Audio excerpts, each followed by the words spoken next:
Hello, welcome to Loot Level Chat, the podcast from Loot Level Chill. I'm Mick Fraser, and I'm joined, as always, as mostly always, by Stephen Chambers.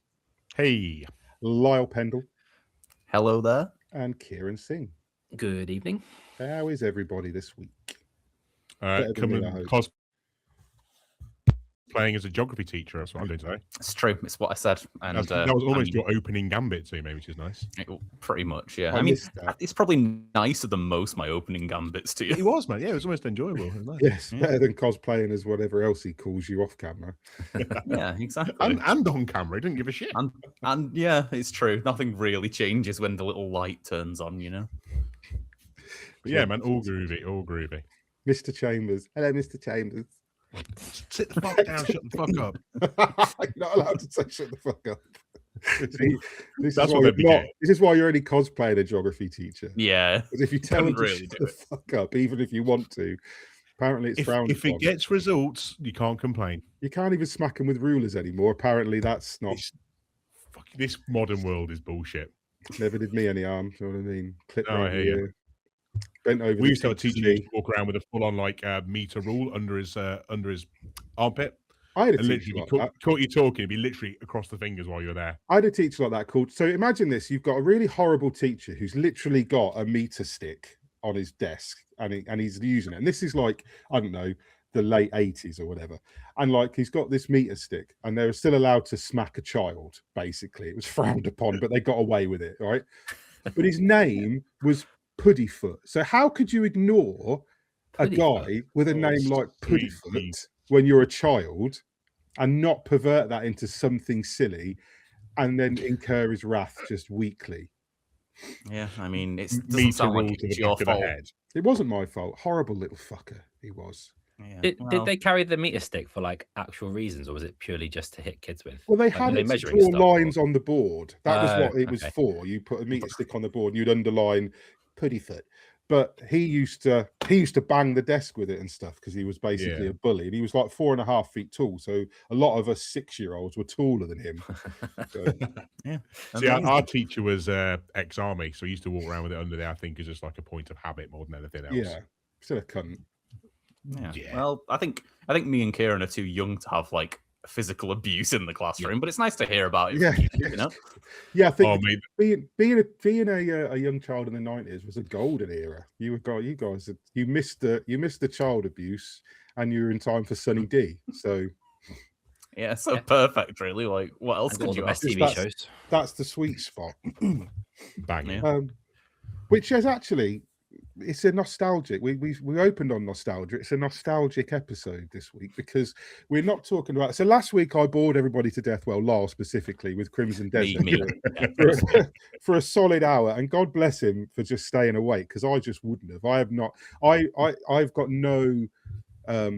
I would feel no guilt falling asleep while someone's talking at me about something I'm not interested in. I've done it in the go-to pods before, and I'll do it again.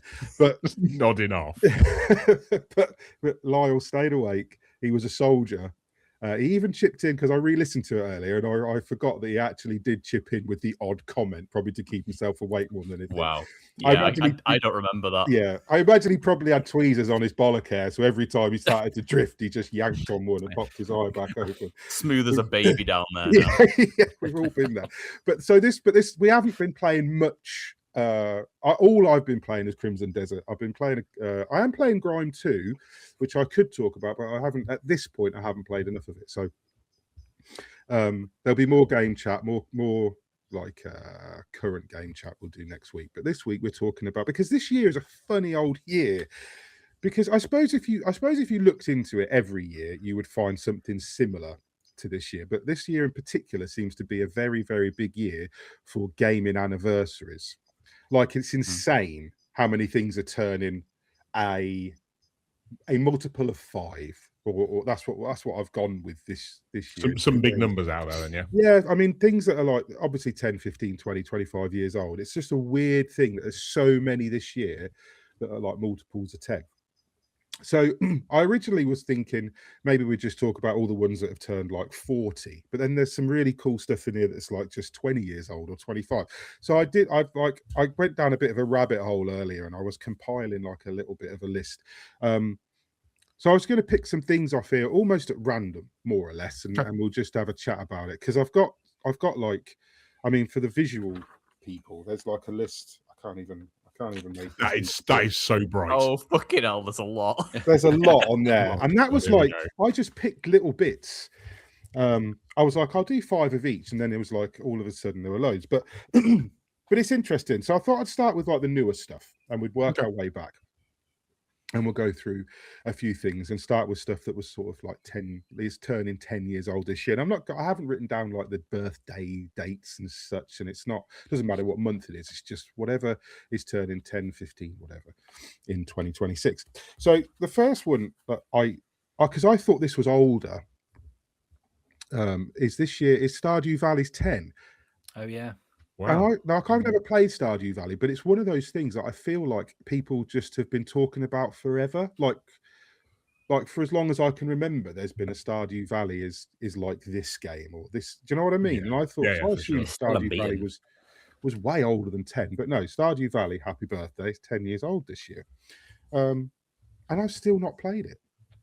Yeah, me neither. Sorry, but that's not helpful, really. I mean, it's one of those things that's pretty much available everywhere as well. Like you can get it on every format possible, including phones. Like, you know, it's probably on your fucking microwave if you look for it. Like Skyrim. Yeah, like Skyrimers. I saw a video the other day of someone playing Doom on a pregnancy test. Actually. I saw that. Yeah, have you seen that?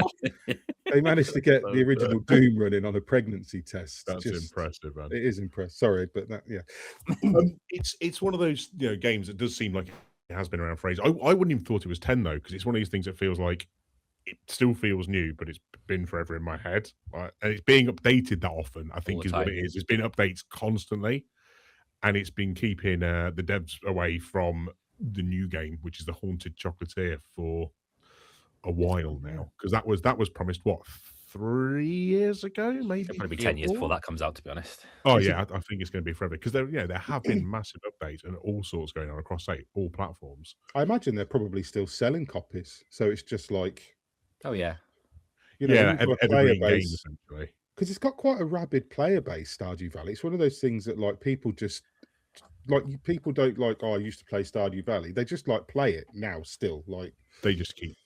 Yeah, I mean, there's so many like Let's Plays and stuff on, and people playing it live on Twitch. Even now, you'll go on there, and there'll still probably be like 100 streams of people doing it. So you can go and watch it if you've never got involved with it and you still fancy a look.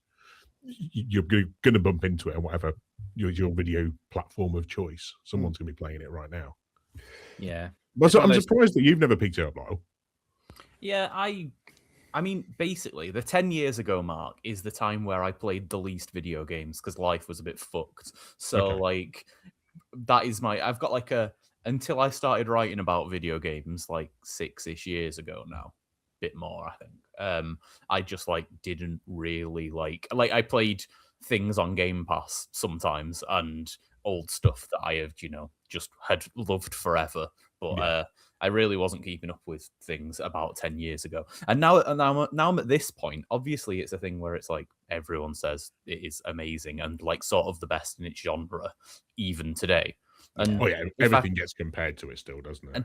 And if I play it now, it'll make all the other farming games I play seem shit that I have to review. And like that's just going to ruin my own, existence. It kind of does that though. It's one of those, because I played it when it came out on console originally, and it's one of those games that I just compare every single farming game or even every cozy game to, in some ways, to be honest. Yeah, it's just like the epitome of that type of game, and it is about as close as perfect as those games get, I think.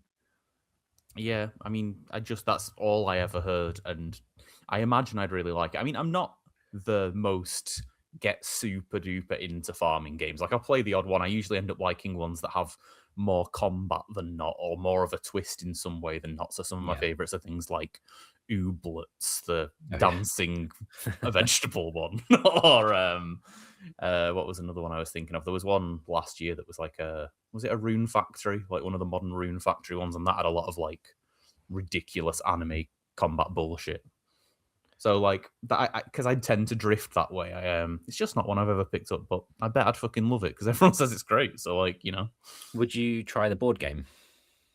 Oh, I'd definitely try the board game. I'd try a board game of fucking anything. I love board games, but I think I've looked at the board game and it looks very charming. You know, like it looks really, really good. I think one of the local board game shops might have it, so at some point I might give it a look. Yeah, I've got it. I've not played it, but I like looking at the pieces. Yeah. See, Sometimes that's all you need. I installed Stardew Valley enthusiastically during the Animal Crossing thing. 'Cause, like when everyone was playing Animal Crossing in like lockdown, I was like, what? I thought I'm into cozy games now. I'm going to be into like Animal Crossing. That was your new thing. Yeah, and I installed like Stardew Valley, and I think I installed what's the other one? Is it Harvest Moon? Oh yeah. I installed Harvest Moon, and then I was like, I don't want to play these. I just didn't. I just never played them. And that was it. And then, like, I remember, I think what it was is because you remember Doom Eternal came out during the Animal Crossing period. Oh yeah.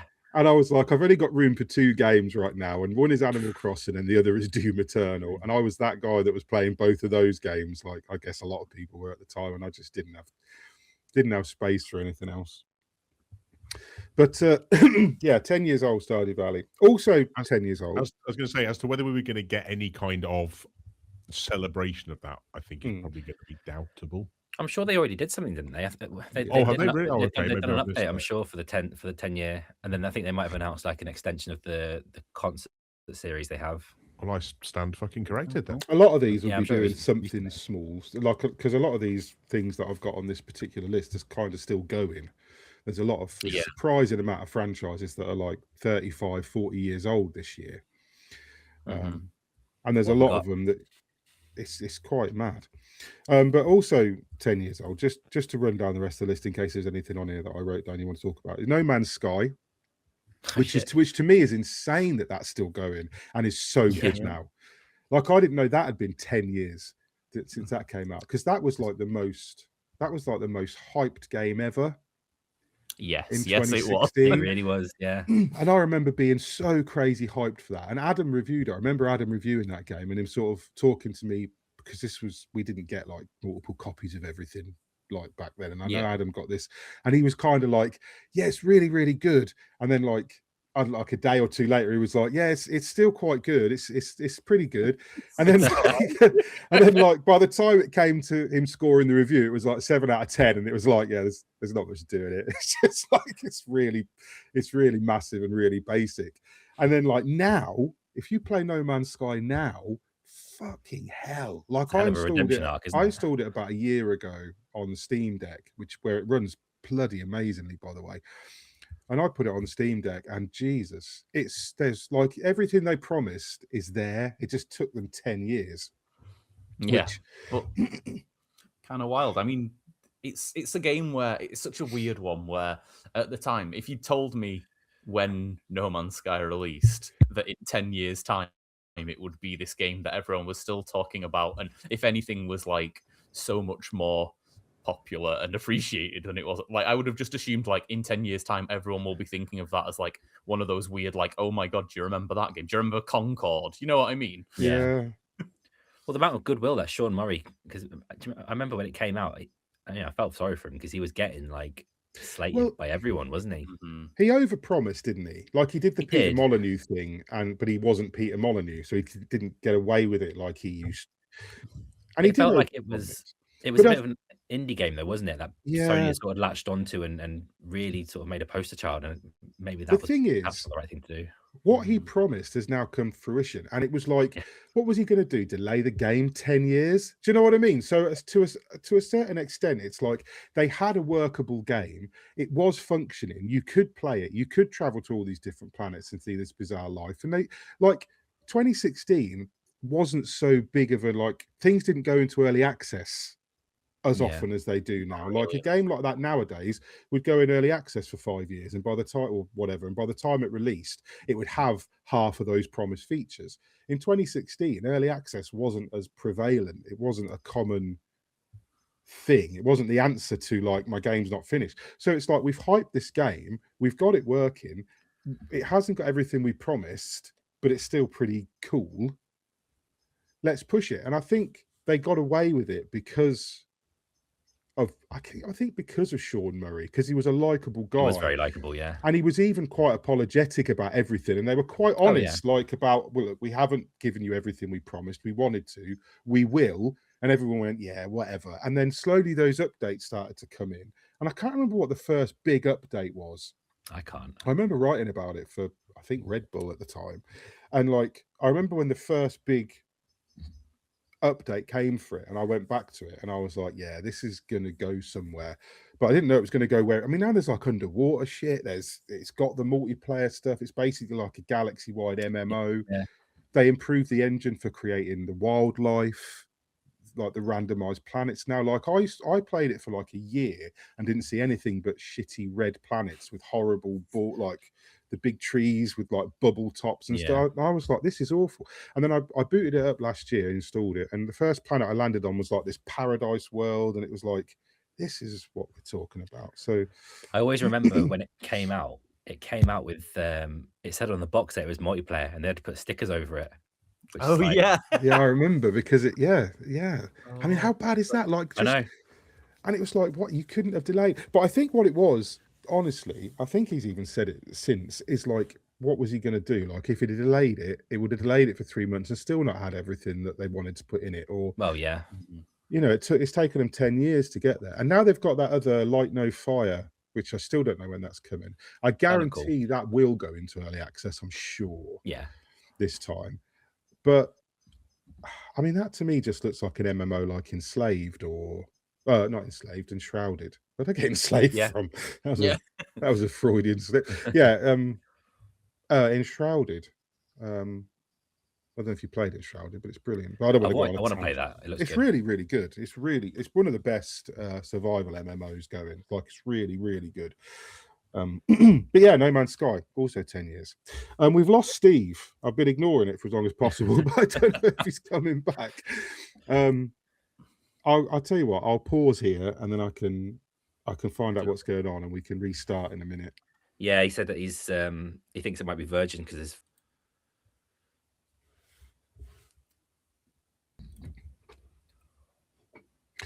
so yeah, that'll do for the 10 years, I think, because there's also stuff like, so just briefly, because I've written them down, also 10 years old is Overwatch, who's 10 years old. Oh shit, it is, isn't it? Which I don't, do you don't play that, do you, Lyle? But Kieran does, or did. No, I played a bit of it. I'm back to it. Yeah, I played a little bit. Isn't it been like, didn't they rename Overwatch 2 to Overwatch? Yeah, it's gone back to being Overwatch, just Overwatch again. Have they combined both games like Hitman did, or is it just, I mean, they just took the 2 off? They literally just took the 2 off, and so is that like a tacit admittance that they're not making an Overwatch 3? Like this franchise is just, this is Overwatch. They fucked it up basically. Overwatch 2 was built on the promise of single player, or not single player, but PvE stuff, which they cancelled last year. Did it? Yeah. Yeah. They took it out, or they weren't going to proceed with it, and then I think they've realised there's probably no point in calling it Overwatch 2. I mean, Blizzard are still, you know, they've got WoW's their moneymaker. WoW basically funds Diablo and lets them keep Diablo 4 alive, and Diablo 3 and Diablo Immortal and Diablo 2. It's like, who's got time for Overwatch now? So just take the 2 off it. We're not making another one. Did they change anything when they took the 2 off it? Did they add anything to it? New maps or characters? They put in. They sort of did a bit of a reset on everything. So they put in 5 characters at once, and then said they were going to put another 5 in over the course of the next year, I think. So they have, they have done stuff. I think they just basically realized they fucked up that Overwatch 2 a little bit. So might as well just try and simplify. Yeah, it's a shame. But yeah, so yeah, Stardew Valley, No Man's Sky. I had some more, but there's a long list here. Like, so skipping on to the things that are turning 15 now. So rather than necessarily individual games, these are like, there's some series as well here. Yeah. Well, there's one particular series, which I'll come to in a minute, because 15 years old this year is Skyrim is 15 this year. And I remember buying the physical copy of Skyrim and being so fucking hyped to play it.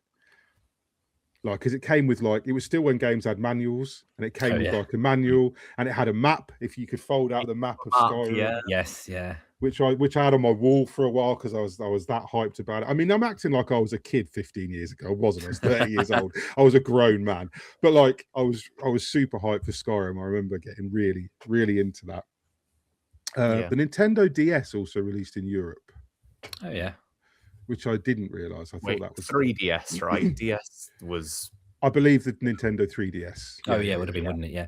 Yeah, in fact, I remember getting one of those for I got given like a money piggy bank for my and that would have been my 21st birthday from my mum, and she put in like some money, and I think the idea was the only way to get it out was obviously by smashing the piggy bank. I think she'd expected me to sort of like put it aside and keep it safe, and I smashed it open. Yes. Yeah, straight away.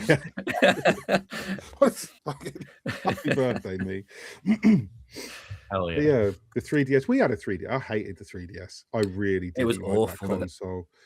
They didn't launch any games. There was no games, Right, and they had to do that fucking ambassador thing. Do you remember that? I don't remember. Yeah, we all got like 23 old ROMs. There's no new games for your new console, so here's 20 shitty old games. Because I remember I just gave it to the kids. Like the kids just played with it, and like my daughter used to love it. She used to play Rayman on it. I can't remember the other game. I think she used to play one of the Monster Hunters on it, which was a nightmare because it had the weird, like the 3D was awful. It used to just give me headaches when I used to try and play anything. Yeah, so the 3D was just off all the time.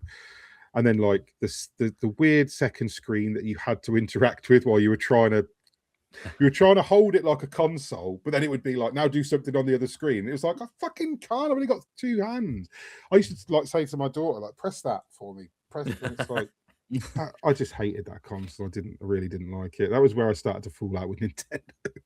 I already wasn't a big Nintendo fan at the time, but it didn't. Yeah, it just felt like it was the time period where it felt like Nintendo didn't really have enough like developing teams to be able to make games for like two consoles, whereas like Wii and DS, original DS, they just sort of like both of them exploded in ridiculous ways, so you always had loads of stuff to play on those. And I think the original DS being less powerful sort of meant that the games were like sort of less intensive and like more people were able to develop for it and shit, whereas a 3DS just felt like it just didn't have enough for so much of its life cycle, and the big hook of it being the 3D was just sort of horrible. So yeah, that's always been Nintendo's problem for me personally. Like, unless you're into Nintendo first party stuff, which I'm not, so that just kind of rules me out of being a fan, because like up until the Switch, developers just abandoned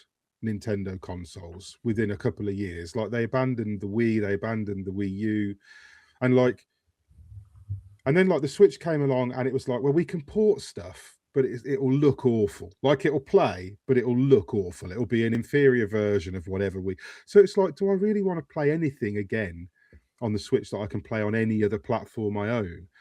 And I know the Switch 2 is like much more, like it can get a lot closer now to keeping up with what, but it's always really annoyed me that the money Nintendo has. I mean, the Nintendo's like stupid years old. It's always been profitable. It's like they start as like a trading card company or something in like the 1800s. It's like ridiculous how long Nintendo have been going. They've got they every single Mario game they put out makes more money than God, and like they've been the biggest selling console like so many years running. They've outsold other consoles, their competitors, and yet they still produce hardware that's a generation behind. And it's like, fucking why do you do this? Well, no, it's because it's a hybrid console where you get portable shit, and like my Switch 2 plays things way better than my Steam Deck does by a lot. You know what I mean? Like, I guess, and that's like a fucking powerhouse in that regard. But it has seemed to have taken them so long to catch up to that. Like, and it's just weird.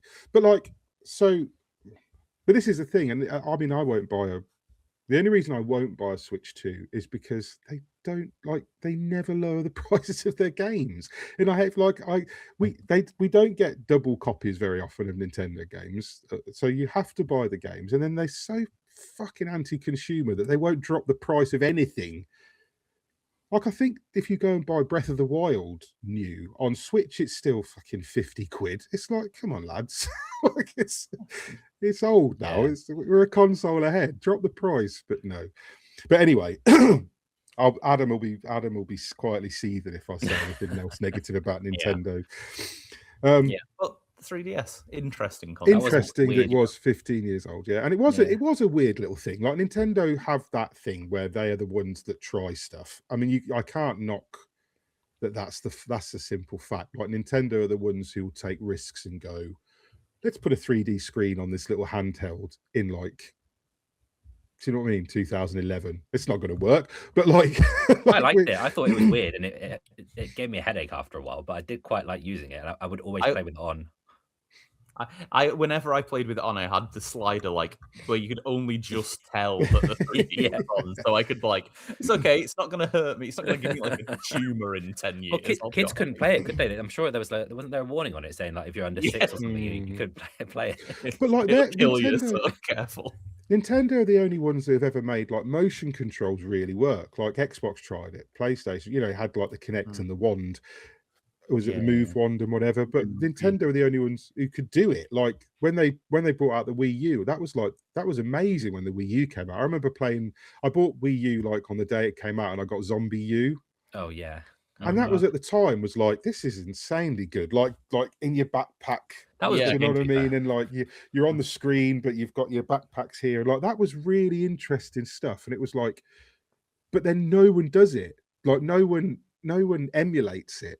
So it doesn't continue. And Nintendo go, well, we'll just move on to the next thing.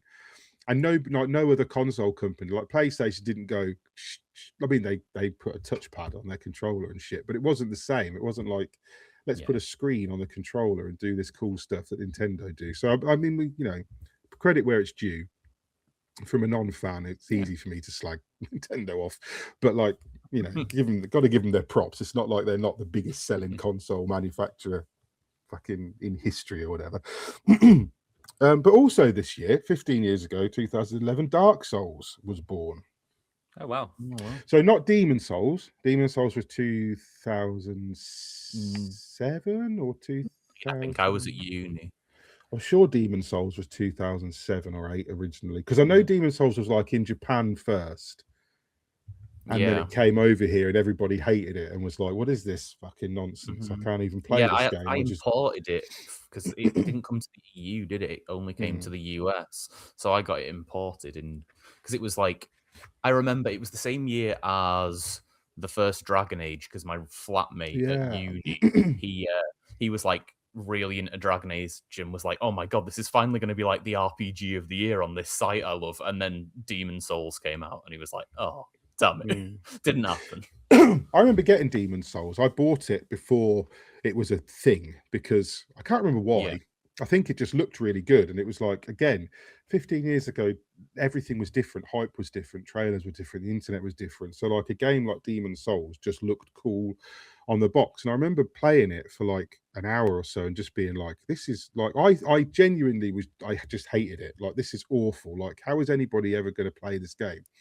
That's how I still am with that genre. Yeah. But I went back. So I got Dark Souls because everybody was like quite hyped for Dark Souls when it came out. And I vaguely remember reviewing it for somebody. I want to say Console Monster, which is mostly defunct now, I think, but I think it was Console Monster. And I reviewed Dark Souls and then I was like, oh, put the two together. This was like so Demon Souls was before this. So I went back to Demon Souls after playing and finishing Dark Souls when I understood it a little bit more and I got through it. And then of course there was the remake a couple of years ago that was phenomenal. But yeah, 15 years of Dark Souls. It feels like, again, Souls-likes feel like something that has just been around forever. Like, they're so prevalent now. Like, there's so many Souls-likes. Everything's a fucking Souls-like now. Yeah, I remember buying Dark Souls. I'm sure it was. I'm sure it came with like a little art book or something. It did, like yeah. Yeah, I remember buying it, not knowing anything about it, playing 2 hours and deciding I absolutely hated it and returning it. So many people did that. It was like really, like everybody was just refunding it because they didn't expect it to be. And it amazes me that people still in 2022 went into Elden Ring not knowing what that was going to be. Yeah. Like, that shocks me that there were people that were like, oh, this is really hard. It's like, where have you been? Like, why are you buying Elden Ring if you don't know what From Software are about by now? Like, it's not a new concept. Just hype, isn't it? Of course, well, recently we had Crimson Desert. It's the same. People jumped into that because there's a dragon in it, and then they go, "Oh, I didn't know it was an RPG." Do you know what I mean? It's like I thought it was like Devil May Cry. Why did you think that? Where did you get that from? Like, can you not? People not fucking read anymore. No, there's. It's just a strange thing. Also 15 years old is Terraria. Anybody play Terraria? I tried it. I couldn't get into that. No, me neither. So I played more sorry, Terraria, but happy birthday. Yeah. I've never played Minecraft, but I have played Terraria. But I dropped off it pretty quick. I had it on the PS Vita, I think. Yeah, I think that's where I played it. And then I bought it on Steam Deck, but the Steam Deck version is the Steam version, obviously. So it hasn't, for some reason, it doesn't play properly with controller. That's controls weird. On Steam Deck. It's like you have to use it like you've got a mouse, unless they might have updated that now. This was a long time ago when it first got the Steam Deck, so a couple of years. PS Vita is 15 years as well this year, isn't it? Is it? Yeah, because that was the same year as the 3DS, I think, but like right at the end. I really liked the Vita when it came out. It's I such think a it's the best shame. handheld. It is. It's such a shame Sony It was really good. didn't do a Vita 2 and really put the effort into that, because I remember I got the Vita when my son was in hospital for obviously being born. So my wife was in hospital, and I knew I had time off work, and we already had a kid, and I knew there were going to be sleepless nights and whatever. And I bought a Vita at the time, and I took it to the hospital instead of nappies and stuff. You're like, yeah. I could do all that. I could do nappies with my feet while I played the Vita. But I remember taking it for the hospital because I knew I was going to be in hospital for whatever, because my daughter was like an 11-hour labor or something, and most of the time I couldn't do anything. My wife was just on drugs trying to sleep or whatever and get through it. So I'm sitting next to her, so I took the Vita and I was in hospital for a while. But I remember that.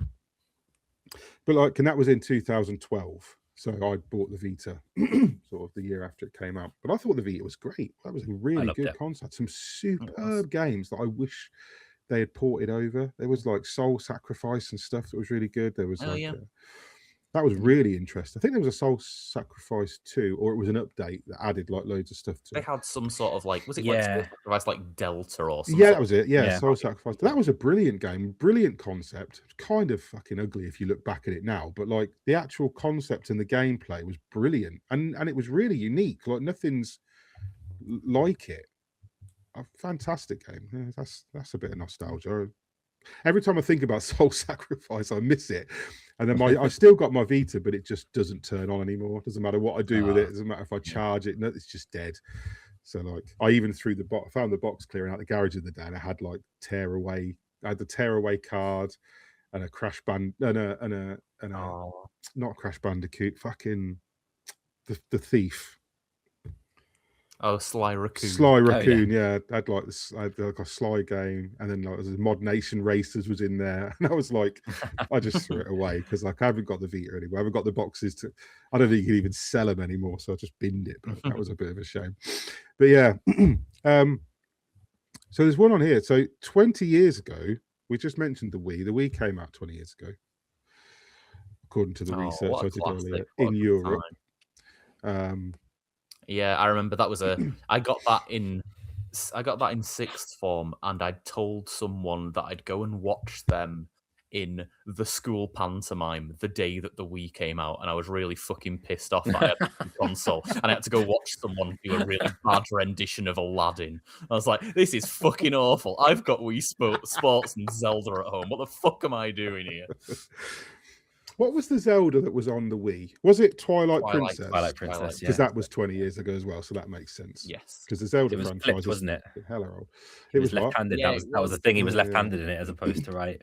Yeah, right-handed instead of left because of the way that people held the Wii. Because you held so because I remember version was mirrored. Because I bought that game, and then I remember thinking this is cool with the bow and the sword stuff, and I played an hour, and then I was like, yeah, I'm done. And I think I took it back and traded it in for I can't even remember what game I traded it in for now. But again, the Wii was something that I just ended up playing with people when we were drunk. Like that was just it. It was It's a Wii great Bowl. drunk console. to be Yeah, fair. it was Wii Bowl and Wii Tennis. There's like a really grainy old video of my wife and me at like my brother-in-law's house. We'd got married in Canada and come back, and everybody had like thrown us a surprise party.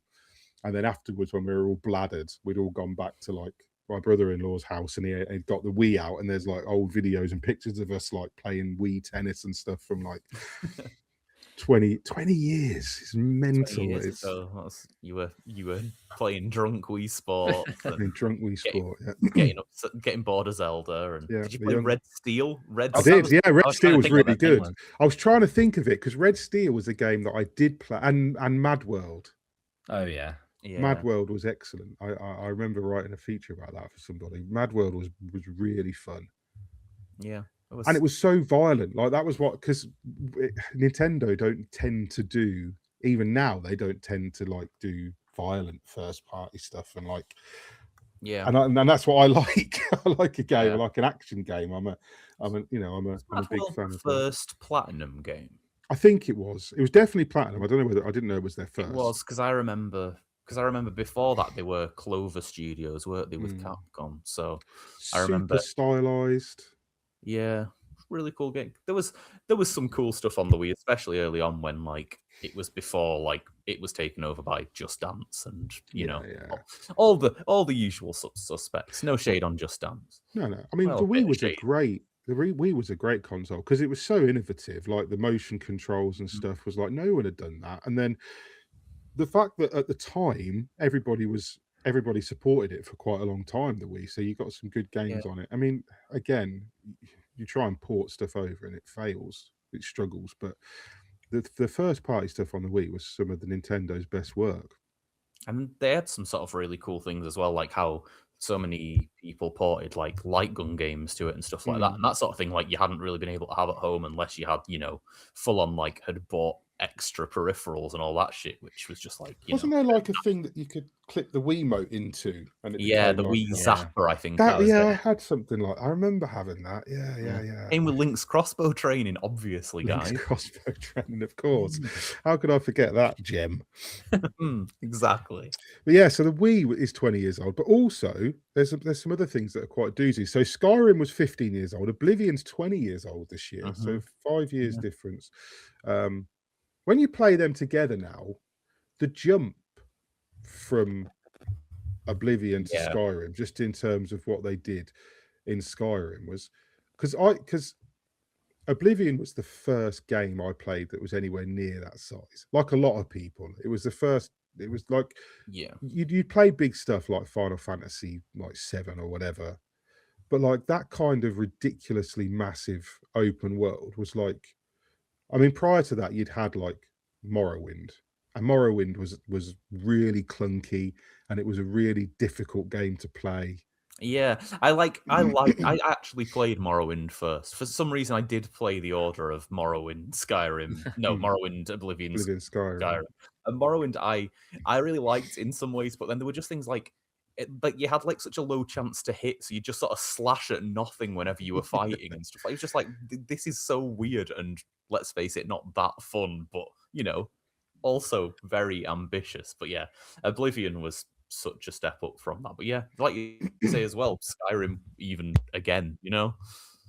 I always wanted them to. Oh, sorry. I remember Oblivion being the game that taught me I shouldn't move my Xbox 360 while it had a disc running in it. Oh yeah, I lost a copy of Oblivion to disc scratch as well. I had to buy it a second time. Yeah, that's basically all I remember of that game. Yeah. That's enough. I always wanted them to remake Morrowind. Morrowind was always the one that I thought this is what you should be remaking, and then they kind of did in the Elder Scrolls Online. You can go to like you can go to Morrowind now in Elder Scrolls Online, and they recreated. Is Morrowind massive? Is that the massive one? Yeah, it is massive. Yeah, but it was massive in a way that they didn't know what they were doing with a game world that big, massive. Like if you play it now, it's like so fucking tedious and so like stupidly big and kind of empty. But at the time, a lot of mushrooms. It was mainly just mushrooms. And it's a really ugly game because it was in the brown period when everything was just a different shade of brown, and the whole of Morrowind is incredibly brown and drab. But like it for the time, it was exceptional. I don't know what year that was. I wonder if that's 25 years old. I don't know when all of them. I don't know when Morrowind came out, but also 20 years old is so I'll mention this one briefly because I know Lyle will want to talk about the one after it, but Gears of War is also 20 years old. Oh yeah, no, it will as a franchise, which is interesting because we just recently had like the PlayStation version of Gears of War, which I still haven't got around to play, and I kind of want to play it just because I love that game. Like, and I like the first Gears was really, really good. But Persona is 20 years old. Yeah, it is. Yeah, not played the original ones. No, see, I've not played any apart from I reviewed Golden on, so that's Persona 4. I reviewed that on PC. I tried to play Persona 5 at Christmas and just slid off it like fucking hot butter. That was just like not doing it. It wouldn't be a series where I'd be like, yeah, Mick will love this. To be fair, No. it wouldn't be my first choice for you, but yeah, that is. Oh, what a series! Yeah, 20 years old. Does that feel right? I thought some of them were on the PS1. Well, I wonder if it's one of those things where it's 20 years old because it came to the West 20 years ago, rather than like necessarily believable. Yeah, like it could have been out in Japan for 3 years prior to making it. Because back then, like I say back then, but 20 years is quite a long time, and like. Yeah, we didn't really. It was different back then, wasn't it? Yeah, 20 years ago. Persona 3, like when it released, I got it on launch day because I was very much in my JRPG arc back then, which didn't really end, I suppose. See, I had a long JRPG arc with things like Final Fantasy 7 and 8. I remember playing like Magna Carta and before that was like what was the one where you were was it Legend of Dragoon? That was that where you turned into dragons and like and obviously Suikoden 1 and 2 were like some of my favorite games of all time. Like I playing them now is a bit like I'd rather play. I've got no memory tonight. Came out a couple of years ago. Eiyuden Chronicles, which was just absolutely brilliant. But when I was playing Eiyuden Chronicles, I was like, this looks the same as Suikoden. What everyone talking about? This is what it was like. And then I played like the re-release of Suikoden and I was like, it was not that. But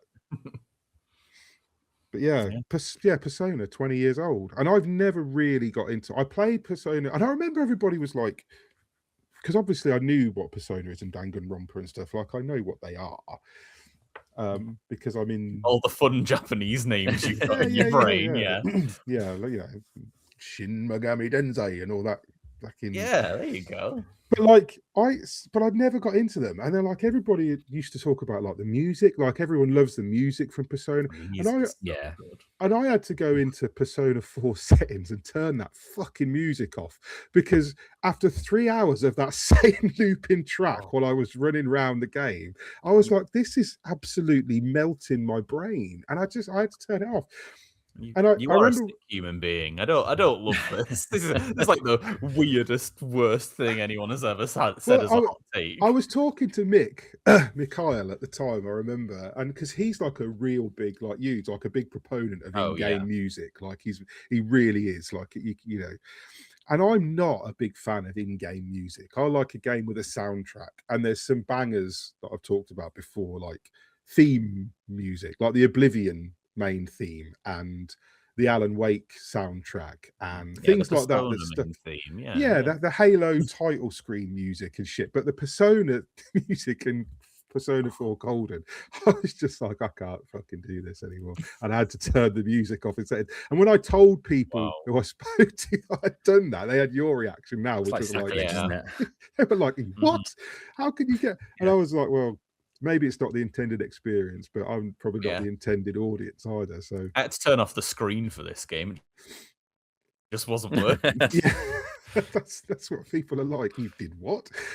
So what can I say? I'm not a big fan of. I don't do like gay. I don't get hung up on game soundtracks and things. But that was just. I tell you what it is. I don't like when there's looping. Like so. Again, I come back to like. And I keep doing it, but like I come back to Crimson Desert. I've been playing that, and that does this.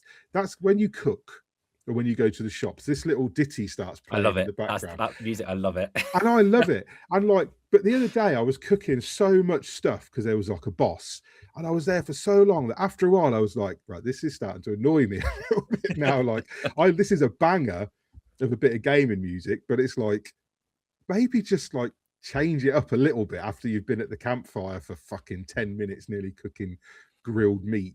But yeah, anyway, Persona, I played it without the soundtrack. Come at me. Great. Happy birthday. Oh yeah, I'm not always this negative, but I am. So 25 years, there's some bangers in here as well, actually, because Halo's 25 years old. Speaking of banging theme tunes, the Halo, that opening music when you put the Halo title screen up is just, I can, if I hear that now, I still get nostalgic for it, like instantly. Oh, Lyle's disappeared, so I'll leave some of these until he comes back. Do you remember Conker's Bad Fur Day, Kieran? Did you ever play Conker's I never Bad played Fur that. Day? I never had an N64. I wanted to play it when I saw that one. There's a boss that's like a giant poo, isn't there? Yeah, That it was just really the funniest thing ever when I was little. Thing is, that game was the funniest stuff ever when you were younger. It's such puerile humor. Like, it's just a squirrel that swears all the time, and there's tits in it, and like you had to fight like a giant poo, and it's just such a silly like, now you'd look at it and be like you couldn't do it now. There was a game a little while ago that was like it was something gross, like, was it Hell Pie? Oh yeah, Hell Pie. Yeah, Lyle played that thing. Yeah, that had a sense of humor that felt similar to like what Conker's Fur Day did. But when Conker's Bad Fur Day did it, it was a quarter of a century ago. So it was already 25 years ago. And it was kind of like, it was subversive at the time, because video games, unless you got like your Leisure Suit Larrys or whatever, most video games were for kids. So when you got Conker's Bad Fur Day, and it was a cute little squirrel that swore at everybody, and there was like Lady Squirrel with her fucking pixelated boobs out and stuff, it was like, this is like, I don't even know who this game's for now. And then you fast forward to like when Hell Pie came out, and it was all poo jokes and stuff, and it's like, you ain't Conker and you ain't Binding of Isaac, so fuck off. You know what I mean? And hey, no, I do not know what you mean. That's a funny throwback to a time where that was a thing. Surely we can have nostalgia for these times, even if those times were, in all fairness, quite terrible. Well, that's my point. Like, that Conker's Bad Fur Day was, like I said, at the time. Now you look back at it, it's really quite cringy. But at the time, yeah, the issue for me with Conker's Bad Fur Day was it was funny but not good as a platformer. Like, they were really good platformers. Like, it was the people who, it was Rare who'd made Banjo-Kazooie and all these games that were like some of my all-time favorite video games. And then they brought out another game where instead of being good for the thing that I liked, they just had a big poo that sang. But the Matrix bit, didn't it? I seem to remember a Matrix. Yeah, because it was that period when everything was lampooning. Like 99 must have been 99. So like everything was Matrix everywhere. Everything had that 3D shot of someone jumping in the air and doing the kicks, and every single video game played in that period. No way to avoid it. Yeah. But no, but I was throwing shade at Hell Pie, but the point was, like, you got away with it 25 years ago because it was a bit different and it was edgy. It was the era of that edgy bullshit one, for sure. But then people tried, like, do you remember BMX Triple X, whatever year that came out? Was it was just so awful. But yeah, there's some good stuff on it. 25 years. We have also had Devil May Cry is 25 years old. Again, I don't know if that was a game that may have been like a Japanese release before it was a Western release, because there's always the chance with, now that we're going this far back, isn't there? Yeah. The states were very separate, but we can Devil celebrate. Devil May Cry, genuinely one of the most consistent, I think, franchises. Like, I know DMC3 back in the day was like kind of regarded as not great. I thought 3 was the best one. Was it 2 that was the one that people didn't Sorry, like, I stand corrected. Yeah, I'm trying to, because I reviewed the trilogy at one point, and like, I remember there being just a massive dip in quality on one of them, but I thought in my head it was 3. But no, you're right, it was 2. Because like DMC5 was a donker of a game a couple of years ago. Yeah, That everyone runs loves that one. really well on Steam Deck as well, and it's like my Steam Deck like could cook an egg when I play it on it, but it runs really well. But we also had, so I thought no one cares about Pro Evolution Soccer on this particular I podcast. used to. That was what I used to play with my friends after school, or well, after a night out as well. We used to play Pro Evo, because that's I 25 think it years would have been old, like Pro Pro Evo. Evo. Yeah, it would have been like Pro Evo 2006, 2008 were the ones that we Yeah. used to play all the time. I do have Yeah, some quite good memories of that game. That began 25 years ago. So did Red Faction. Again, that's dead now. I think that we've had a Red Faction game in quite a while, and the last one wasn't really great. But that was like they pioneered like destructible scenery like to the nth degree and stuff in Red Faction. Yeah, I I remember, remember playing like the multiplayer of that with my cousin, and we'd just like, instead of fighting each other in these maps, we'd just like shoot rockets to try and bring bridges down and Yeah. shit, just because it was like, it'll take forever, but this is amazing. Yeah, but that was the thing, because it was amazing. And like even now, when I'm playing a first-person shooter and I can't blow the scenery away, I'm like, fucking hell, lads! Like we were doing this in Red Faction Guerrilla, like whatever, 12 years ago. It feels like something that should just be included now. Like make your physics engine better. Like, you know what I mean? Honestly. What are you thinking? What else? Serious Sam's 25 years old. That is still going. We had Serious Sam quite recently, and it was pretty good. Serious Sam's always been like, yeah, you get a gun, you run backwards, and you shoot. Yeah, I've got a Serious Sam. I've got the bomb. Wow, Serious Sam on my arm. What else? Oh, Luigi's Mansion, the first Luigi's Mansion. Yeah, 25 years ago. the reason we have this is because the GameCube's 25 years old. Yeah, it is indeed. I was coming to that. Yeah. GameCube was brilliant. Yeah, I love GameCube. The GameCube is, I think, the only console where I own, or at some point at least have owned. I think I might still own every game I ever wanted to own on it, because I just fucking loved that console. Yeah, there was some amazing games as well on the GameCube, like that period of time, like Beyond Good and Evil and Sixth Sense, and those like those games were just like, I played the shit out of Beyond Good and Evil at the time. And like you look back with some, you know, you take the rose tinted goggles off now, and it was a game that had a lot of problems, but I still class it as one of my favorite games. Yeah, like, and it's just so cool. It's just such a cool game, all in all. Yeah, and what a fucking cool console the GameCube was. It was had a handle on it. It had a fucking handle on the back of it, like in case you're going to take that to your friend's house and walk with it like a little briefcase. I just love that. Such a unique, weird little thing.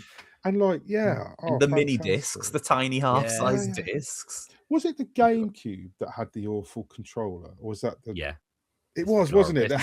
There's like memes of people playing it with like 3 hands because it. That's Nintendo 64. Yeah, that's Nintendo 64. No, the GameCube controller's great. Kieran's it's not great. It is an awful controller. It's great. It's got different shaped buttons, so you always know what your thumb's on. Now a tiny B and a massive A, and and a little tiny like weird nipple stick. Little nipple stick, yeah, it's great. I bought grooves around it, so you can't smoothly rotate it because there's a fucking octagon grooves around it. Yeah, I bought a GameCube a couple of years ago for $5 at a car boot sale. It's actually in Adam's office. I sold it. I sent it, didn't sell it to him. I sent it to Adam because I bought it on a whim. It was like a $5. I was like, I'll have that. And like, I think there was like a Desert Storm game or something that was with it. I can't remember what it was called. And SOCOM or something, and and a copy of Beyond Good and Evil that didn't work, and I brought it home, and I was like, well, I've got nothing to do with that now. I'm not going to play that ancient console. So I think I ended up sending it to Adam when he was doing his garage up and putting all that. Oh yeah, all the memorabilia he's got behind him as a GameCube on the desk. Yeah, I bought that at car boot sale. The GameCube is. When I think of like gaming bargains, that is the GameCube is still the one that springs to mind for me, because I bought it from Ubisoft. Had like an office down the road from my school. Oh, I remember you telling me this story. Yeah, and they closed down, and they did like a closing office sale, and it was in like a little hall thing next to their office, and you went in, and there was like a massive statue of Rayman that was for sale for like 500 quid, and then a massive statue of I think it was King Kong, because they did the King Kong game, didn't they? But I got that's right. I got a GameCube, Prince of Persia: Warrior Within, and like a load of Prince of Persia tat, basically, t-shirt and pen and playing cards and shit. Yeah. And then a couple of promo discs for like Project Butterfly Siren something. I can't think what it was. The one with the camera. Sure. And a couple of others. Yeah. It was like 15 quid for all of that. It was ridiculous. When you like, I must have been about 16 when I got it. And I just could not believe my luck.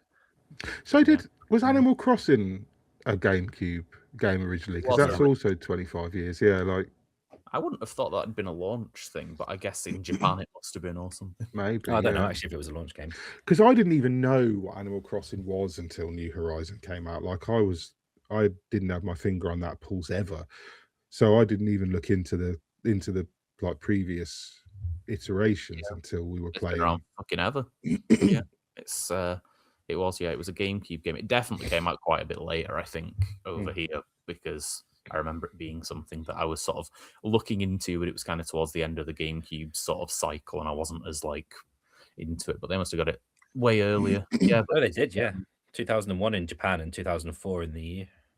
Yeah, well, so yeah, but that makes sense. I mean, I guess it's still its birthday. I still don't really like Animal Crossing, so I didn't even during the pandemic times. So yeah, I that's when I played it, and everybody did. But it was like Animal Crossing's weird. Again, it's Nintendo fuckery where you've got like, you have a copy of the game, so you're the guy who like runs the island, and everybody who wants to play it is just like subservient to your and it's like, really, just let me have like my family. I don't want to buy multiple copies of this game so that other people. Well, you've got to, Mick. I'm sorry. Well, you will, and you'll like it. You'll like it. Yeah. We're getting to the old stuff now, so this is where. Sorry, Kieran. We are going to hit a point where I remember this stuff, and I'm going to remember this stuff, and even Lyle's going to struggle because you're behind me by a few years as well, I think. Oh yeah, I mean, I like old games though, and I went back in time to play the old stuff that was before my time, even. Yeah. I'm a retro guy. So there's some good stuff here. So like 30 years ago, so a quick one to get out of the way, Valve was founded in 30 years ago, cool. Interestingly. So that would put us at 1996. Like the whole of the mid-90s was just fucking golden era. Where gaming was concerned, as far as I'm concerned.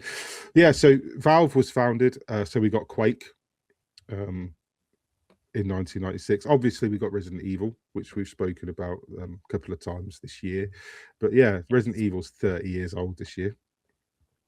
Yeah, big Pokemon, which we may have had a bit of chat about Pokemon. We had a bit of chat about Pokemon turning 30 this year. Do it again if you want. I don't mind. Well, be my guest by all means. Yeah, because I feel like we've gone through it, but yeah. I mean, it is getting like quite a lot of time in the sun at the moment with like Pocopia. Even because Pocopia's even got me twitching about whether or not I buy a Switch 2 and give Pocopia a go. But I know that I won't, because I know I'll spend 400 quid on the console and then play it for 10 hours and then I'll never buy another game for it, and it'll just end up the kids will just have it. It's gone then. It's theirs now. Yeah. For the Nintendo 64. Oh, now we've lost Kieran. We have. Oh, interesting. I don't know what's going on tonight. Everybody's just dropping out. It's just Steve's like, I'll come back for finish on your own. Yeah, I'll just talk about these old games. I feel like we're just losing it in order of when we started gaming, because like Steve's been gaming for about 6 months, and then like you've got Kieran who's like, there he is. Yeah, I don't know what happened there. Yeah, no cuts, no breaks. But yeah, Nintendo 64, 30 years. Because GoldenEye, Nintendo 64, it is terrible, but I love it. Oh yeah, I love the Nintendo 64. Again, I can only remember GoldenEye. There used to be this cool thing you could do on GoldenEye and Nintendo 64. It's the only thing I did when I discovered you could do it. And I think I had to put a cheat. Was that where you had like a Game Genie? Was that still Nintendo 64, Tom, or was it just cheat codes? I assume it did have one of those. That was the sort of thing that was that era where you had a cartridge. Yeah, because there was a cheat that I had in GoldenEye where, or it might have been just one of the cheats, because there were cheats that you could unlock, weren't there? Like big head mode and you had to like paintball play mode like and stuff. levels on like certain difficulties. Yeah, and some yeah. of them were really hard to get. So I remember there was a cheat in GoldenEye where you could get infinite ammo, and the infinite ammo extended to like the proximity mines you could get and the remote mines you could get. Yeah. And I used to do nothing on GoldenEye but fill the opening level with remote mines, the entire opening level. And if you timed the explosion right at the point where you jumped off the dam in the game, my God. the dam would be exploding behind you as you did the dive off the dam. And I used to do that and nothing else. Like, I remember going back into that game multiple times, 15-year-old me, and just being like, this is so cool. And I couldn't show it to anybody because like YouTube wasn't there, didn't exist in 1996. So you like, couldn't press the capture video button on your control. No, I used to just constantly be calling my stepbrothers and being like, look at this. And they'd be like, yeah, we've seen it like 8 times, Michael. This is like, the 8th time today. This is so cool. And it's like, yeah, it's really good. Do it in another level. You can't. It just works in this level. Like, I've tried it in all these other, nothing else worked. But yeah, I always remember doing that. Oh, GoldenEye was great though. I loved all the different ways you could play multiplayer. Like, you'd play slaps where everyone just went around sort of doing a little chop at each other. Well, that and Team Fortress 2 were like progenitors of what we have now. Like online multiplayer shooters didn't really exist in any popular format. And then like GoldenEye came along and you could be Oddjob or you could be Xenia on a top, or you know, you had character skins and stuff, and you like, it's really basic, but at the time it was like the coolest shit ever. Yeah. But yeah, 30 years old, 3 decades. Yeah. Jesus, and now I'm really starting to feel old. Dead or Alive also is 30 years old. Yeah, so that was probably very important to 15-year-old Mick. Yeah, it was. Yeah, well, also Tomb Raider. So between Tomb Raider and Dead or Alive, you know, they were quite formative years. Yeah, it's quite full. And then Resident Evil, because I had a crush on like everybody. Oh yeah, and I had a major crush on Rebecca Chambers and Jill Valentine in Resident Evil. So. I didn't have a crush on anybody in Crash Bandicoot, which is also 30 years old. But yeah, that would be, you know, a little different. But you know, we don't judge here. That would have been a bit of a stretch. Yeah, but yeah, 30 years. Like 1996 was a banging year. There was a lot of stuff.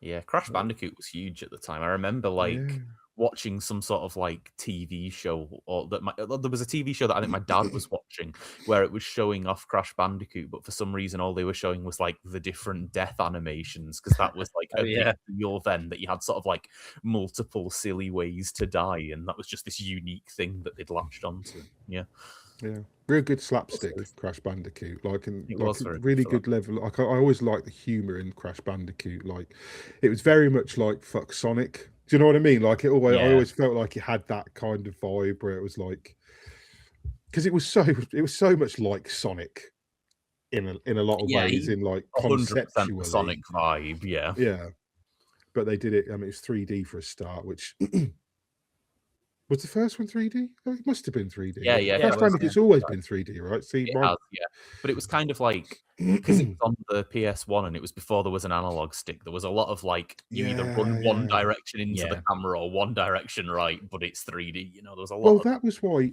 I played the Tomb Raider anniversary last year, right? And I did not like it. Like, and I remember playing Tomb Raider, and I mean, pixelated pointy boob Lara Croft was a jokey thing. Like nobody was.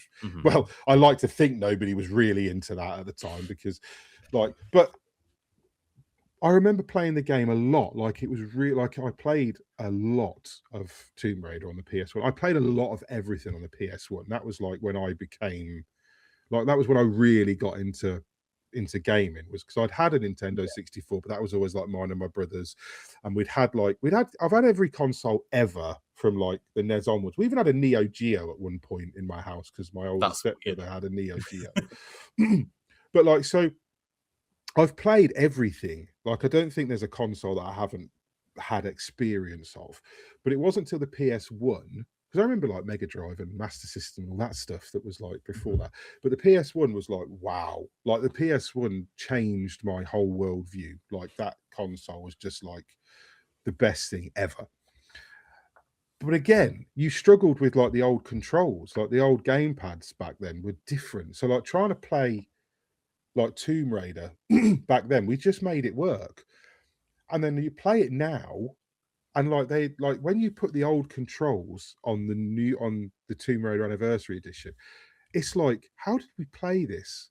Do you know what I mean? Like, how did anyone do this? Yeah. Do you know what I mean? Like, we just got on with it, and no one cared. And he didn't have guides. He didn't have all this bullshit, like, 15 different ways to change your controller inputs or whatever fucking Johnny YouTuber's doing. But you just made it work. You just got on with it. And now when you play stuff like that now, 30 years later, with all your modern gamer entitlement, because we are spoiled by what games can do and what we can do in games now. And you play something like that and you just think, like, my son was watching me play it, and like his face was just a mask of disgust. Like, I was playing this game and I said, wait, let me show you something. And I pressed like the back button and it went on to like the original graphics. He was just, How does it do that? Just checked out. It's just like, what?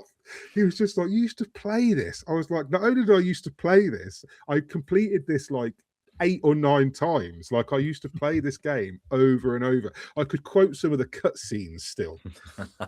And like, I don't know. It's just 30 years is a very long time. I mean, 3 years is a long time in video games, so 30 years is mega. But yeah, I don't know how we did it. I don't know how we got through most of these games. Because like now, I'm just like, why won't you land on the fucking ledge, you silly bitch? Like, it's so easy. Jump the gap, Lara. And it's just like, no, she doesn't want to. She does not want to. She wants to hit the wall and fall to her death in the spikes. That's or clip through the scenery altogether. That's what we're going to do now. But yeah, 30 years. Moving on. So 35 years ago, this is a smaller list because there's not as much happened 35 years ago, but id was founded, which is quite a big deal because, you didn't have Doom, Hitman, things like that. Not Hitman. What else did Doom do? Wolfenstein. That was Wolfenstein, it. Yeah. And Bungie was founded.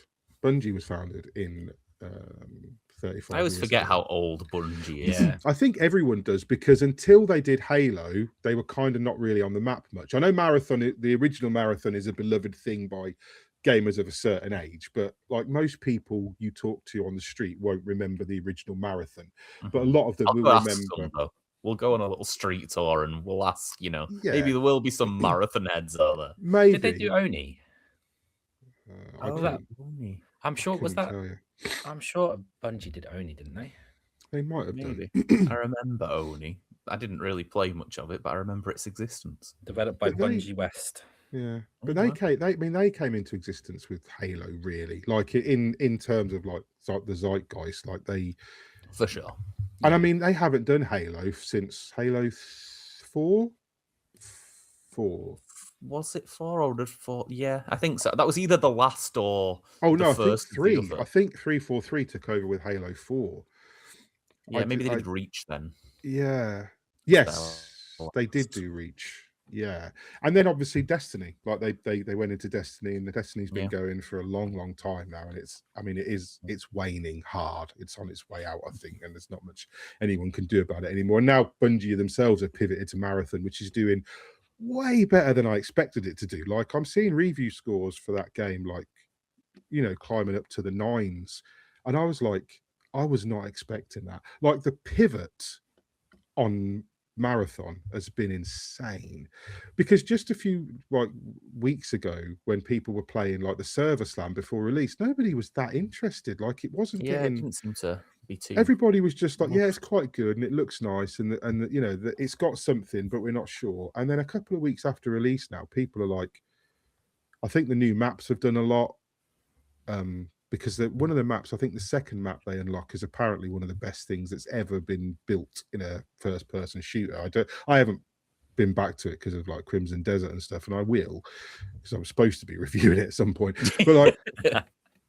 But and I will get back to it properly. But like, the second map that was released has been like lauded as like this as something really spectacular.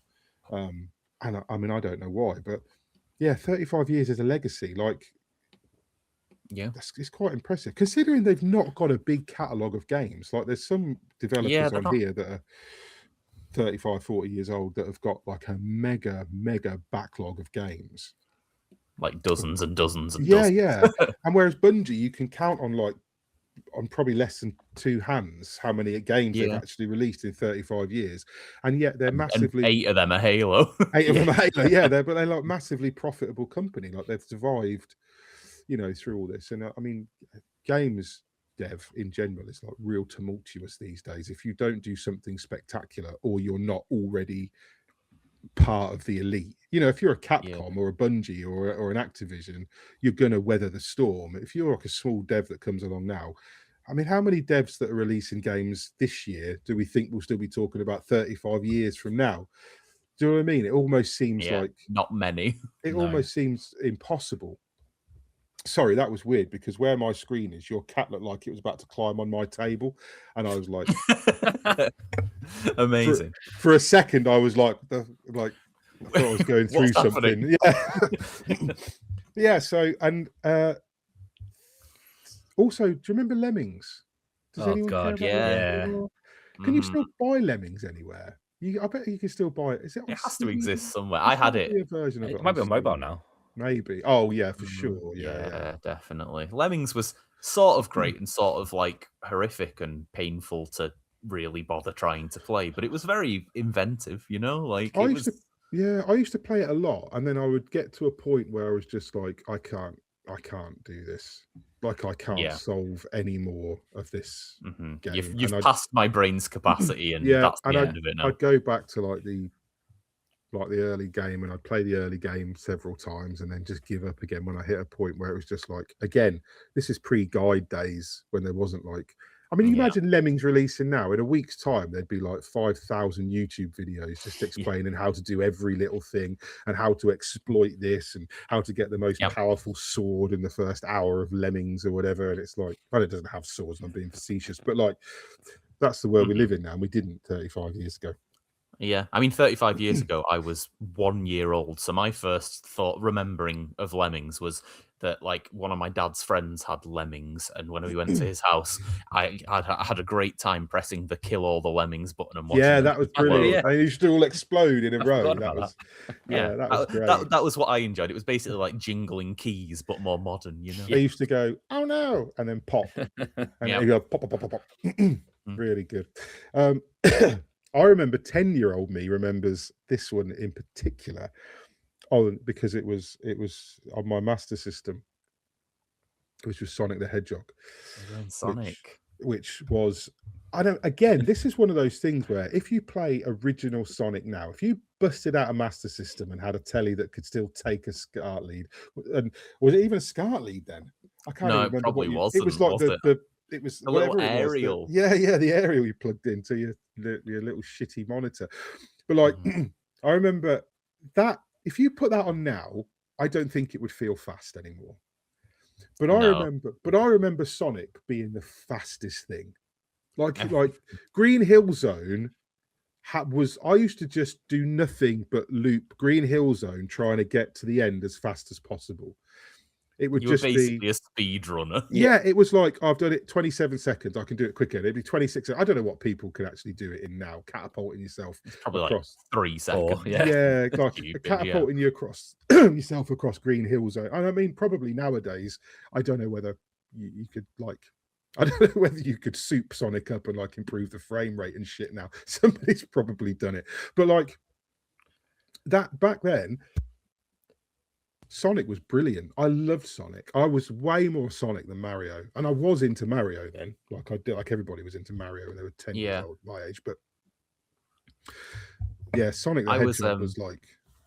Yeah, I was a Mario kid. I was a Nintendo kid. I didn't own any Sega consoles until I like bought some when I was older, just to have like retro consoles of different stuff. But Sonic, I always loved playing it at like friends' houses and stuff like that, because it was very different. It was undeniably different. And then as time went on, I just ended up appreciating Sonic as like if you were someone who grew up with Sonic and still wanted to really love Sonic, and then you made it to like teenage years.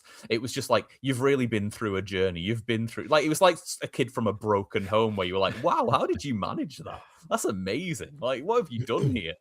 See, I don't think I've played a single Sonic game since Sonic 2. I was a huge Sonic fan at the time. Like I said, I was 10 years old when Sonic the Hedgehog came out, and I had a Master System, and it was massive, and it was amazing. And then like I definitely played Sonic 2 because I fell in love with Miles, who's like Two Tails is like my favorite character from all of Sonic, one of my favorite characters in gaming. I used to love him. And then like I remember playing, I think I might have played Sonic 3, where like, was that when like Knuckles came into it? Was that in Sonic 3? I think Knuckles was from Sonic and Knuckles, but I think he was also in 3. I'm sure someone new came into it in Sonic 3. I genuinely, I'm not even going to pretend I remember Sonic lore. Yeah. But I played like Sonic Racing Transform or whatever a couple of years ago, and like, but if you put a Master System in front of me now, plugged up, and gave me like the old gamepad and put Sonic on, I'd play it. My God. Hello. God, he's been quiet for a while, hasn't he? I'm back. I basically had to go and get changed because Lyle offended me that much. I thought I'd just piss off for a bit and get changed. You're a very slow changer. You've missed 25 years worth.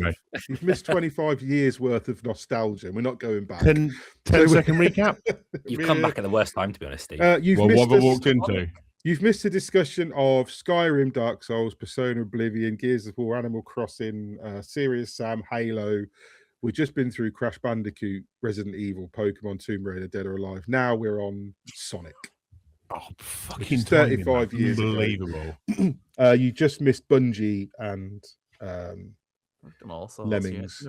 Oh, Another World. Do you remember Another World? Is that just me? Another World pre-flashback.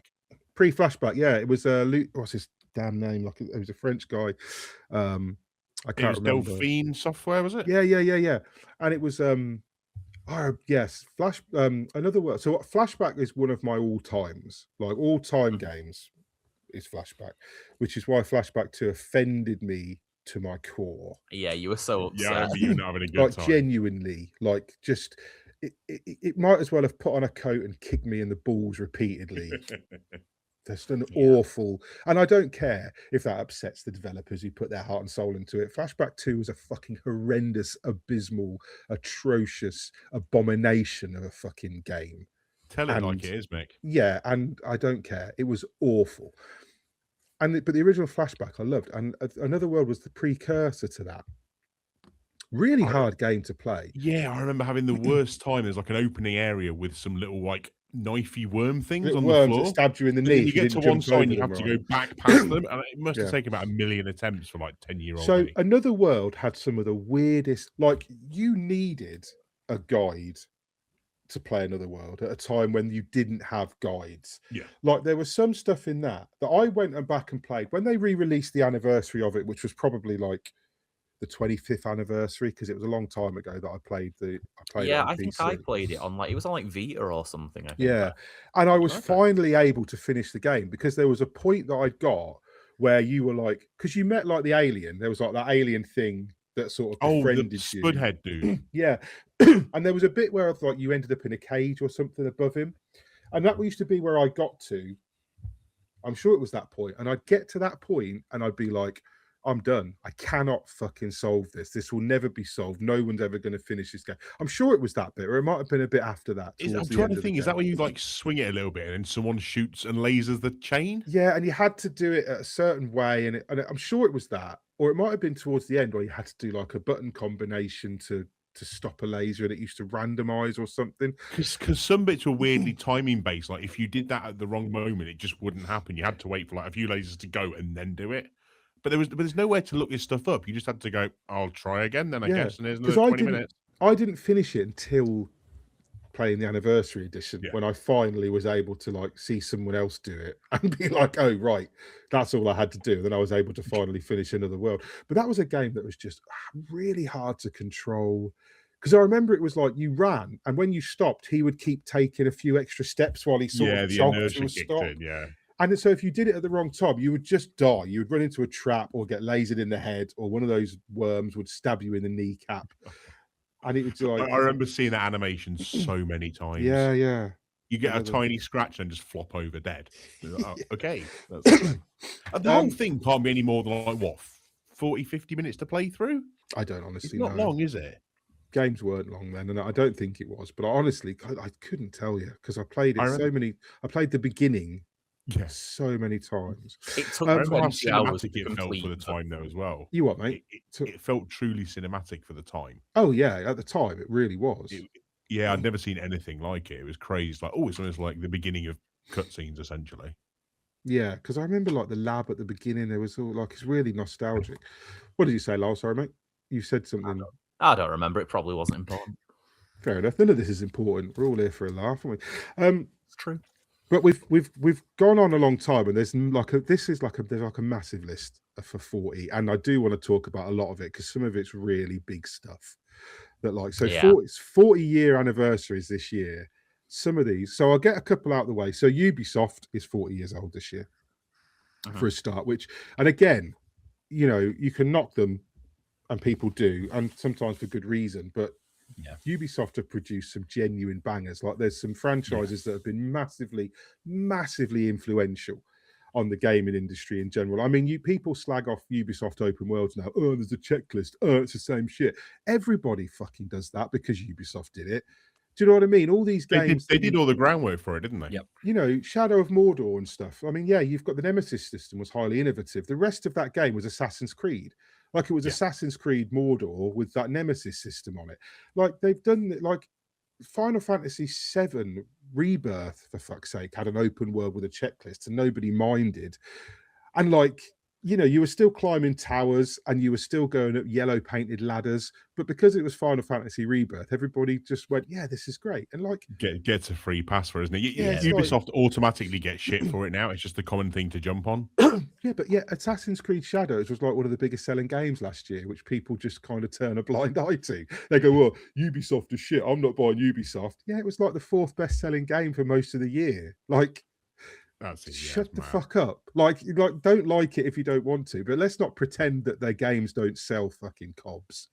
They always do. Could I put out a personal request to Ubisoft while we're here? If you want, I'm not Sure, going to yeah, watch, but someone might hear it. I'm going to take my chances. Please, for the love of everything holy, can we get the UbiArt framework back? Because that was absolutely beautiful. Everyone got real upset when they changed that logo. Yeah. But You got really upset with what? Sorry. Everyone got really upset when they changed that. Oh, it was so good because they had Child of Light as well that used it, and it was so lush and lovely. And then it just got fucking dropped, and we've never seen it. Child since. of Light was really good. What These used it again? checklists, aren't they? Yeah. What were the UbiArt games again? It was for like me, the it's Rayman. So when you've had the Rayman ones with super smooth animation, it just looked so Valiant beautiful. Hearts one as well. I'm not sure. It was. I remember it being the same sort of time, but I can't remember if it definitely. But I don't know why they changed or pivoted away from it because, like you say, Rayman was. I love timeless. Rayman. It still looks fantastic now, and this Some is of what those, some of the music levels in Rayman Legends. Some of the music levels in Rayman Legends were like all timers. Just what amazing work. Singing along to Black Betty's, you're just jumping around. Brilliant. Good time. But yeah, the other big outfit that was founded 40 years ago was Bethesda, which is 40 years old this year, which again massively influential on pretty much everything. You know, you know, things like what they did with the Fallout, what they did. I'm losing my voice. What they did with the Fallout franchise, and then obviously things like Skyrim and Oblivion, Morrowind. I mean, they were like. You know, there's stuff we're playing now that is even things like Breath of the Wild, you know, took cues from stuff like Oblivion and Skyrim. So another massively, I mean, Starfield was a bit of a dud. It's out again next month, isn't it? Yeah, and I'm hoping to review it. I'd like to review it because I didn't play it on Xbox because I don't play Xbox, and I tried to play it on PC, but at the time my PC couldn't handle it. And then by the time I upgraded my PC, I'd moved on to other things. And I didn't have time for a 40-50 hour Bethesda game. But I've always wanted to give it the benefit of the doubt because I like Bethesda. I like what they do in general. Like, I'm not a fan of Todd Howard. I'm not a fan of most of the industry bigwigs, to be honest. I don't really like individuals, which is partly why all the shit with Ubisoft kind of sometimes goes over my head, because there's a lot of shady shit with all of these companies if you dig deep enough. Of course there is. Yeah. But I do separate that from the games, and because, like a lot of people do, because they you know, they still sell millions of copies of games, and like that's what I'm here for. Are we going to get a special 40th anniversary announcement of what the subtitle of the next Elder Scrolls game is going to be? No, I don't think so. Todd Howard basically, it's been a little while. He's basically in apology mode now for announcing that so early. That was stupidly early, though. Because I don't think they've got a game. I don't think they've got a game. No. Even now. Yeah, I don't believe they have. I think they announced it. They put everything into Starfield. Starfield flopped, so they've now put everything into improving Starfield, which is there's the big update and everything coming, which is going to be in time for the PS5 release. And I don't think they've got an Elder. I mean, and obviously they're still doing the Elder Scrolls Online, which is taking up most of that dev team, I presume. So, like, I don't believe they've got a game to show. Surely someone's had 10 minutes just to think of a subtitle, though. I mean, come on. Who the fuck knows? Just write it on like the back of a napkin at lunch or something, for fuck's sake. You know, I'll take it. It'll be fine. The Elder Scrolls 6 Morrowind again. Yeah. If they don't improve that engine, then it's a waste of time, because that engine is not going to cut it anymore. It didn't cut it for Starfield. No. It didn't even really cut it back for Fallout 4. So if they don't do something to improve that engine, and if they've not announced that they've got a new game engine, and this, you know, they're not showing anything off. Yeah, and it's like, quiet. I don't know. I don't believe they've got a game. It's going to be Skyrim 2. Okay, Well, it'll be. Sorry, Lyle. No, it's all right. I was just saying. I don't really know what I was saying. I was just just saying little bits. I'm pretty sure it'll be elsewhere. I'm pretty sure that's where the new game will be. You'd Because think so, wouldn't you? everybody speculated that it would be elsewhere, and it would be like mostly Khajiit, and which would be cool because it's Yeah, you know it'd be that's different. like Like the cat jungle and people. stuff. Yeah, Yeah, it's yeah. like elsewhere's like a jungle land, and it's not in any of the games, but it's like featured. I think you can go there in SO now, but I'm not. Don't quote me, but I'm sure you can. But it's where the Khajiit come from, so it's like a jungle, and it's like jungles and deserts, and that's cool. very different from what we've seen in Morrowind and Skyrim. But again, I don't believe there's a game. Yeah, we'll get it in 10 years or something. Yeah, ridiculously, and it's like, and it's like 16 times bigger than Skyrim. Who cares? Like, you know what I mean? Show us a screenshot. We're too old now anyway. We You know, can't do it. They did that teaser of like the landscape, and then it was just for Oblivion remastered, and everybody was like, Oh. "Fucking hell!" Todd Howard's a rock star, whatever. But also this year, 40 years ago, Legend of Zelda is 40 years old Yep. An all-timer. as a franchise. Again, massively influential on so many levels. But these two, I don't think I'd be a gamer if these two franchises didn't exist, because Metroid and Castlevania are both 40 years old this year. Oh, the two that combined and gave us a Yeah. genre. That What if combined you and could gave just us, smash them together? Imagine that that. gave us my favorite genre, like I probably of all, is a good Metroidvania still now, and for 40 years, like that's. So this is something where you can go. So fair enough, like the first person shooter has come a long way in whatever years since we talked about like Doom. Yeah. or id Software we talked about, and like the platform has come a long way. All these things have come a long way, and like the Metroidvania, like to its core, has just endured for 40 years as pretty much just a slightly different copy of itself every time. Like, Yeah. like, literally Just that tiny first iterations, Metroid like an game iPhone. was- yeah, Yeah. I love it. I Yeah. loved it. Like I'm What playing was your first Metroidvania, Mick? probably Castlevania. The would have first been platformer though, wasn't it?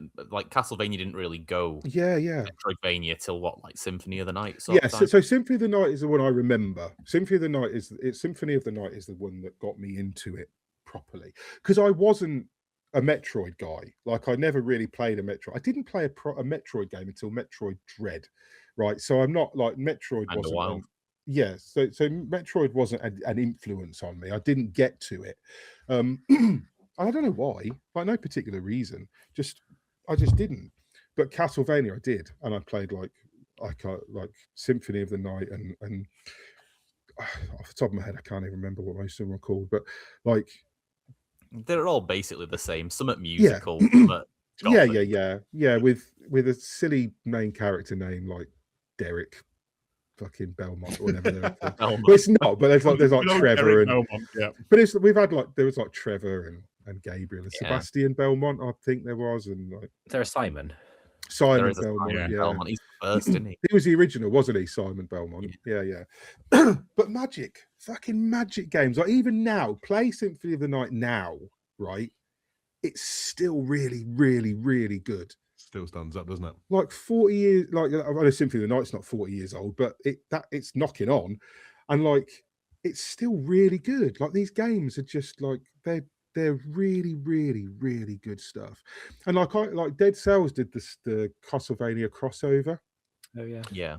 I've never got around to that. I keep meaning to, and I see it on a sale at some point. Which was wonderful. Felt like a real full circle type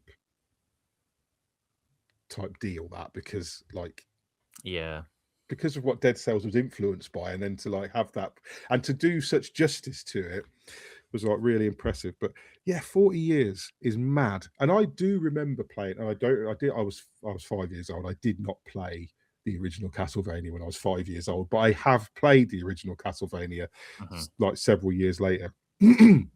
Hard as balls. My only memory of it is the jumping's a bit shit. Everything was hard as balls 40 years ago. Everything was difficult. Like it was just that was just the way it was, and you just got really, really good at stuff, or you just couldn't play it. And that's why I played like how many games from that era do you remember just playing the first level of? There were some games I just played, and you used to have like codes so that because you didn't save your game on anything, you just had a code that would unlock the next game, or you just would start again. Like you would just these are your three. Everything was a roguelite. You've got 3 lives, and then when it's game over, you just go back to the beginning. We're not saving your progress. But yeah, I do. I remember because I'd forgotten all about like 16-digit codes to keep your level saves. That's mad. But like so write also, them down on a bit of paper. Yeah. Also 40 years ago, Streets of Rage. Bubble Bobble. Is 40 years old. What a classic. Throw those bubbles around. Bubble Bobble is a classic. Yeah, 40 years old. And Dragon Quest. Yep. Speaking of games that I had, it's turned the fucking music off. Talking about Persona earlier. I cannot play Dragon Quest with the music on. I hate it. Oh, I love the Dragon Quest music. So, I mean, I imagine the Dragon Quest music 40 years ago was probably a little bit more grating and a little bit more. I can't imagine it's that different because the last one I played was full of that awful MIDI music. So the Dragon Quest they just did, Lyle. The Dragon Quest, was that a remake of an old Dragon Quest? The one this year was a remake of 7. I want to say, it was 7. And then, but the one that I talked about end of last year on Game of the Year podcast was a remake of the first game and the second game. So last year we did have a remake of that 40-year-old game. And that was why it ended up on our best remake list. Yeah. They had changed so much to make it not like entirely unrecognizable from JRPGs, you know, like it was all the battles were one person versus one monster, and you just all the different things that you didn't have. But but like Echoes of an Elusive Age, that was recent, wasn't it? That wasn't a remake, if I'm correct. Was it Echoes of an Elusive Age? I have no idea. I don't recognize the subtitle because let's face it, they're all bullshit. They all don't mean anything. It's just a subtitle. I'm gonna have to check that. I'm sure it was Dragon Quest. I don't think there's been Dragon Quest 9. No, 11. 11. Oh yeah, that was ages ago. That was like what, 2017. Oh, was it? Why did I think that was recent? How do I remember the subtitle of a game I never played that came out 9 years ago? I just think that was like last impressive, year. Really. It got a it did get it got re-released version, 2020. That's the one that I was thinking of when I was talking maybe about music. I remember because I played it. That's probably why I remember it. I do remember playing it and not really getting into it. But like again, something to last for 40 years is pretty impressive. Oh, yeah. But look, we're gonna have to wrap it up because we could go on forever. But I just want to point out that this is the 45th anniversary of what is essentially like the birth of gaming as we know it now. Like 50 years ago, I think Apple was founded, is now 50 years old. And I think there was I think it was a game called Breakout was like considered to be like the first arcade game. That's 50 years old. But what the things that a lot of people will talk about fondly are like, so for example, 45 years, and I'm just gonna give you 4 games here that to me kind of like were the birth of everything we have now. So the first one was the original Donkey Kong. Yeah, right, which was Mario's first game, when Mario was the bad guy of like, because I think wasn't it Mario that had the princess and that's in Donkey Kong 2, the second. Okay. But yeah, Donkey Kong, 45 years old. So like Frogger is 45 years old. So good. Gallagher, does anyone remember Gallagher? Yeah. Space Invaders. Yeah, exactly. Progenitor 2, so 45 years old. And Castle Wolfenstein, the original Castle Wolfenstein. Jesus. Original one. That old is 45 years old this year. I used to play that on my dad's computer. Yeah. So I'm 45 years old this year. I'm 45 years old in a month's time. And so for it all. Yeah. And like I didn't get into gaming. So I don't want to say like we're going to end and then I'm going to get all nostalgic for myself. But like I do remember being like a child and my dad bringing home like a Nintendo. Like he came into the house just before Christmas one year. I don't know what year it was. I was definitely young, and he had like a Nintendo Entertainment System, and it had Mario Brothers and it had Duck Hunt, and it was like the classic. It's the classic combination, isn't it? But like, and to me, that was just the start of gaming. There was nothing before that because I wasn't around. But like, these games were there when I was before me. Do you know what I mean? Like, that's crazy to think that 4.5 decades we had a game like Donkey Kong, and we just had a Donkey Kong game last year. Yeah, we did. Like, look how far it's come. Do you know what I mean? Yeah. We had a Wolfenstein. We only had a Wolfenstein. The last Wolfenstein game was like 7 or 8 years ago. Do you know what I mean? These are franchises. I know no one's like, I don't know, maybe someone is still playing Frogger. I bet Frogger's on mobile. I bet there's a version of Gallagher or a game that carries the Gallagher name on mobile, at least. Yeah. But like, it's just, it boggles my mind that these games are like how enduring this stuff is. I mean, how many people are watching fucking movies now from 1980 by choice? Like, and you've got your Star Wars. Few and far between, isn't it? Yeah, you've got your Star Wars, you've got your Indiana Jones, and you've got your classics. But like, there's so much gaming that's just been around, and I think this is what like when you're a gamer of our age, particularly like maybe me and Steve are a bit older, but like any of us, it's been there since you were a baby. Do you know what I mean? There's no like, it's just always been there. Like people like my dad, and like he's gone now, but like the older generation that are still older than me, they're still the ones that are like, oh, games, I don't understand games. But like so many people who are like my age, games have just been there since birth. Forever. Do you know what I mean? You even if you don't play now, even if you're not a gamer now, I bet you were. I bet like I would be surprised if there's not if there's anybody these days in the civilized world that haven't played something at some point. Yeah. Definitely. Do you know what I mean? It would be like somebody saying I've never watched a movie. Do you know what I mean? Somebody saying I've never played any game ever. It's a weird thing to consider that it's just like so ingrained into our everyday life now. And it's just, and I mean, this is like, I can still remember when playing games was geeky and nerdy. You didn't talk about it. I still remember those days. You didn't fucking talk about it at school, like that you played games because it was oh fucking geek. And like now, I mean, geek culture now is like, I mean, what are we doing? I mean, it's like it's the mainstream. I really wish it was as accepted when I was a kid as it is now. Because I'd have fucking killed it as a 15-year-old if gaming was as popular then as it is now. Like it's the biggest, it's like the highest. But maybe that was some of the appeal though, because it was this sort of fringe thing. Well, this was it. It was something you talked about in hushed tones. It was something that was you got cool these little to cliques you together of like, oh yeah, if you play this and get it. Yeah, your little group of friends would have games that only you played, and because it wasn't everywhere, there was stuff that you could say, "Have you played this?" And people had never heard of, like something like, I don't know, fucking Spy versus Spy that you were playing on Master System once that no one else had heard of because it wasn't everywhere all the time. But yeah, it's just it's interesting.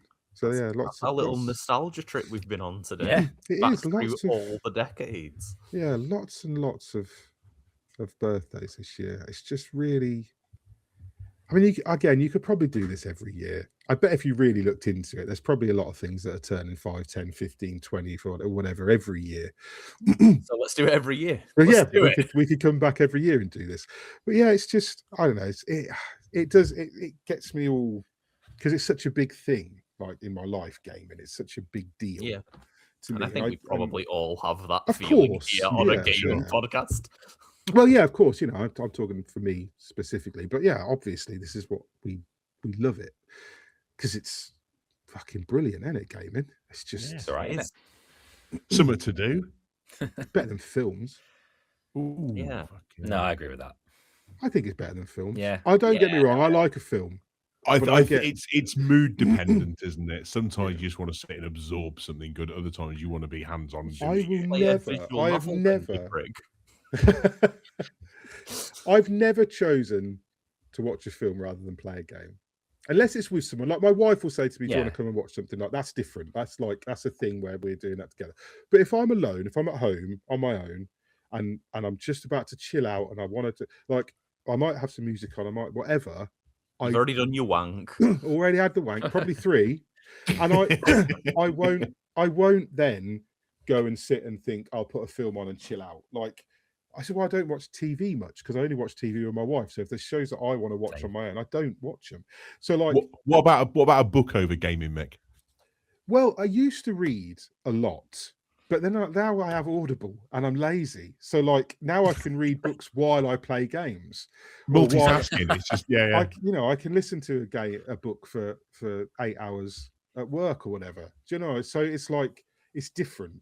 I books reading, obviously, I'm a writer but gaming is just something special. Like it's the tactile feel of it. It's something like a game like I can chuck a game like fucking Dead Cells on for 20 minutes because I've got time to kill, or I can jump into Crimson Desert and play it for 4 hours and not realize the sun's gone down. Like that level of difference. Like there's a game for everything. I don't watch a film. Game for every mood.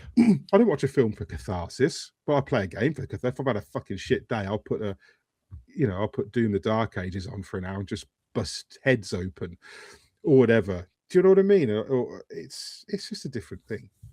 But yeah. I keep saying we're going to finish, and I keep prattling on. But it's just because we love games, isn't it? But that's all right. Games, don't we? Yeah, that's what it's all about. Thanks to everyone who sent in listener correspondence. We don't have time for it, but it was nice of you to write them.